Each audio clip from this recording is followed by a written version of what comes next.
اهلا بيكم، معاكم شريف الصرافي. من حوالي سنة ونص كده عملت لحضراتكم حلقة بعنوان تقسيم اثيوبيا، وقلت لكم ان العالم يرى ان اثيوبيا لازم تتقسم علشان ننهي الحرب الاهلية فيها. والنهاردة صحيفة نيويورك تايمز الامريكية قالت لك على فكرة الاستخبارات الامريكية اصدرت تقارير امنية بتقول ان الحرب في الداخل الاثيوبي لن تنتهي ابدا ولا يمكن توحيد اثيوبيا، وان الحل الوحيد لانهاء الحرب الاهلية هو تقسيم اثيوبيا بشكل رسمي. وخد بال حضرتك اللي بيقول الكلام ده الاستخبارات الامريكيه. ومقال نيويورك تايمز بعنوان لماذا اثيوبيا في حرب مع نفسها، والمقال بيشرح ليه الاثيوبيين بقالهم عشرات السنوات بيقتلوا في بعض، وبيقول لك كلام فيما معناه ان اثيوبيا ليست دوله وانما كيان هش ولا يمكن توحيده ابدا تحت قياده واحده، وان لو امريكا عايزه توقف الحرب الاهليه فلازم يتم اصدار قرار من الامم المتحده بتقسيم اثيوبيا رسميا لعده اقاليم. والمهم رسميا امريكا سحبت كل دعمها من اثيوبيا وكسرت الاتفاقيه الاقتصاديه وفرضت عقوبات على الحكومه الاثيوبيه وتم تدمير اقتصادهم. وبالامس قناه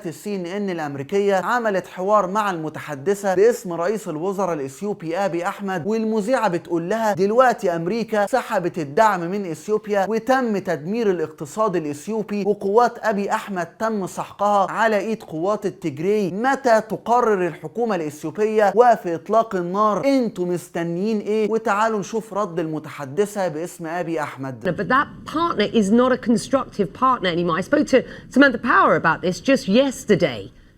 Just yesterday. You lose the support of Washington. You lose the incredibly important trade pact that's there.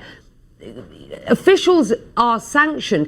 What sort of impact will that have on Ethiopia's economy with respect and the people of Ethiopia? And isn't it time to push for a ceasefire and to sort this thing out? Your response? Becky, the humanitarian ceasefire was already in place. Remember, the TPLF brandished it as a joke. So I'm not entirely sure what you're talking about further other than that. With regards to the US, there is constructive engagement that we're looking for. And this constructive engagement needs to be rooted in the context and understanding of the complexity of what's unfolding. The same with the international community.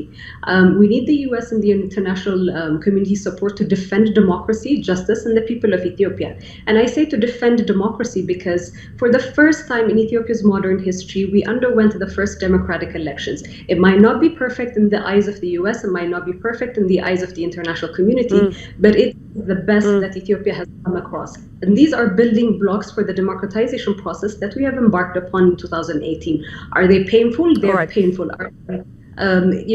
Is it facilitating a segue for something more solid and foundational to come? Yes, but we still need that because this is a democratically and legitimately elected government. حرفيا المذيعة هتتجنن، والحكومة الإثيوبية دول شوية مجانين. بيقولوا ما هو احنا اعلنا وقف اطلاق النار قبل كده وقوات التجري المتمردة الاشرار هم اللي كسروه واستمروا في عملياتهم العسكرية. وطبعا العالم فاهم كويس قوي ان قوات ابي احمد اعلنت وقف اطلاق النار لما التجري سحقوهم وبدأوا يتقدموا عسكريا. ثانيا ديمقراطية ايه ده؟ انتم مقطعين بعض بالسلاح. والمهم مذيعة CNN كانت هتتجنن وواجهت المتحدثة باسم ابي احمد بجرايمه وحصلت مشادة كلامية بينهم.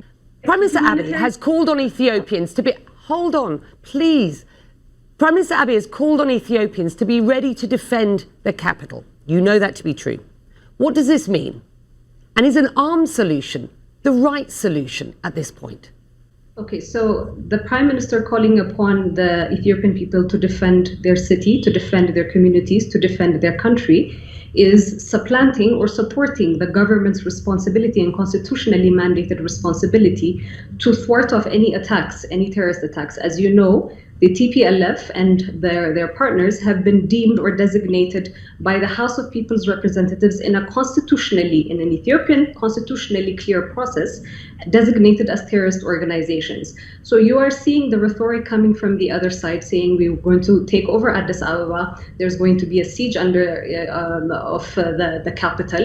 With all this narrative building up, it's important for everybody to be aware and to be alert. So this is not necessarily a from the prime minister to arm everybody and descend into civil chaos, but this is about being vigilant in their communities that this kind of threat, which is being overtly declared by the TPLF, is upon us. The prime minister also said, and I quote him here, "We will bury this enemy with our blood and bones and make the glory of Ethiopia high again, calling on citizens to take up arms and, quote, bury the terrorist TPLF." This is very heavy rhetoric from a leader. And it doesn't sound from that as if there is any room for the Ethiopian government to talk to the TPLF. Look, Facebook removed the Prime Minister's post. How can Ethiopia unite under this current Prime Minister when he continues to use language inciting violence against particular ethnic groups? That is the perspective and the perspective of CNN. The Ethiopian government ran the first I've just quoted what the Prime Minister said in a Facebook post that was then removed by Facebook for inciting violence. You need to let me explain. You need to let me explain. Okay. We are testing the removal of this post by Facebook because we do not feel that it is as alarmist as Facebook has. Now, there's other context for these global corporations and global entities working in the social... What part of that post do you not see as alarmist? Do you not see... بقول لحضراتكم المذيعة هتتجنن، اللي هو بتقول لها انتوا ازاي شايفين انكم صح او انكم هتسيطروا على اثيوبيا بالطريقة دي؟ يعني عسكريا تم سحق قواتكم واقتصاديا تم تدميركم، وبعد كل ده لسه ابي احمد عايز حرب وبيدعو لتسليح المدنيين في العاصمة. والمهم الحوار الاعلامي ولع، ومتحدثة ابي احمد قالت لك على فكرة يا جماعة انتوا ما بتشوفوش ولا ايه؟ العاصمة الاثيوبية ليست تحت الحصار واحنا زي الفل وناس جميلة. To answer your question, it would be quite disingenuous of me to respond to your question without first addressing the big elephant in the room. And it's important for me to share with you as well as your global audience that Ethiopians, a majority of Ethiopians in Ethiopia as well as abroad, strongly feel that CNN has covered the conflict over the past year in a manner that is highly biased and detached from context. And a recent example is the hysteria that CNN had caused last week as if Addis Ababa was under siege, sending a global message that the city is about to go down. And we have often shared that it seems Ethiopia is undergoing what seems like a coordinated media campaign to tarnish the image of the country, to tarnish the image of the Prime Minister and his administration.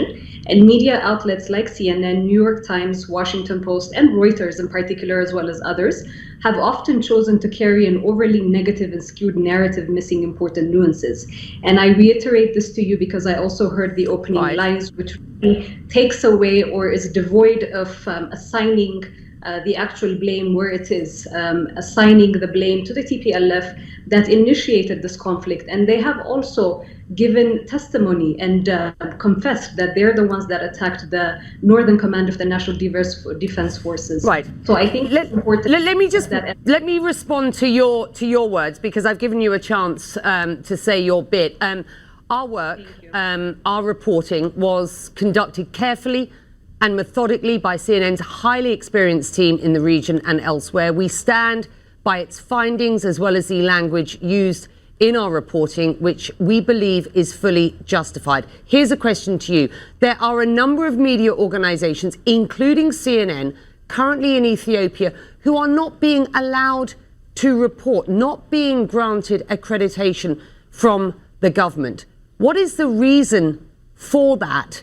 And why? Why, if you want the story told, are you not allowing those organizations, including CNN, to try to do their work? That is a disinformation that is being perpetrated, Becky, and I dare say this because I also deal directly with some of the media. Hold on. We wanted to have a team trying to get to work on the ground. Hang on, but don't accuse us of disinformation. Are you suggesting that we don't have a team that's trying to report on the ground? With respect. Your team is on the ground, but your team did not come into the country, or some members of your team did not come into the country by following the due process. I was informed, or some members of the government were informed of CNN being on the ground and asking for accreditation. تخيل حضرتك العالم كله شايف العاصمة الإثيوبية تحت الحصار وربما تسقط قريبا، والوفود الدبلوماسية كلها بتهرب، وبعد كل ده تطلع متحدثة أبي أحمد وتقولك على فكرة الدنيا زي الفل وجميلة، بطلوا شائعات يا أشرار انتوا يلي عايزين تقسموا إثيوبيا. والملخص: إذا رأيت عدوك يدمر نفسه فلا تقاطعه. وأنا شخصيا أتمنى إن أبي أحمد يتجنن أكتر وأكتر لحد ما نشوف نهايته زي الإمبراطور الإثيوبي هيلا سلاسي اللي اتقتل في قصر الحكم ودفنوه تحت المرحاض. وادينا مستنين وهنشوف الايام الجايه مخبيه لينا ايه، وده معزك يا وطن. بس كده وصلنا لنهايه الحلقه، وهي دي اصل الحكايه. اشوفكم على خير. واحنا مش متوحدين، احنا نار تحت